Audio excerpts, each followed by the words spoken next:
ভালো হয়েছে, খাও।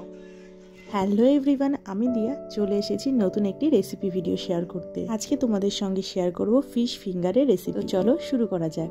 তো মাছগুলোতে লেবু আর লবণ দিয়ে মেখে নিলাম, তারপর আদা রসুনের পেস্ট দিয়ে দিয়েছি, তারপর ধনেপাতা আর কাঁচা লঙ্কার একটা পেস্ট ছিল সেটাও দিয়ে দিলাম, তারপর দিলাম কাসুন্দি। এইগুলো দিয়ে ভালো করে মাছটাকে ম্যারিনেট করে নিয়েছিলাম। তো দেখো ম্যারিনেট করা হয়ে গেছে। এটা মোটামুটি আমি 10 মিনিট মতন রেখে দিয়েছিলাম। তারপর দেখো 10 মিনিট পরে এখানে আমি একটি ডিম দিয়ে দিয়েছি, তারপর এখানে কর্নফ্লাওয়ার দিয়ে আবার মিক্স করে নিয়েছি।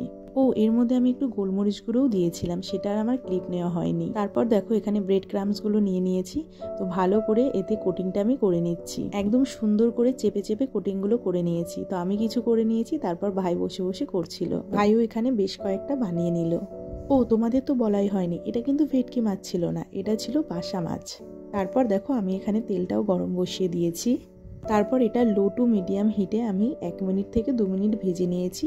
তারপর হাই ফ্লেমে একটু ব্রাউন হওয়া পর্যন্ত আমি ভেজে নিয়েছি। দেখো কালারটা এরকম চলে আসলে বুঝে যাবে ভাজাটা হয়ে গেছে। তো দেখো আমি এখন নামিয়ে নিচ্ছি। তারপর দেখো এখানে হিয়ারানির জন্য সার্ভ করে দিয়েছি। আর তোমাদের একটু ভেঙে দেখালাম ভেতরটা কত সুন্দর হয়েছে দেখো দেখতে। তারপর হিয়ার থেকে একটু রিভিউ নিয়ে নিলাম, হিয়াও বললো খুব ভালো হয়েছে খেতে। তোমরাও বাড়িতে একবার এরকমভাবে বানিয়ে দেখতে পারো, খুব টেস্টি হয়।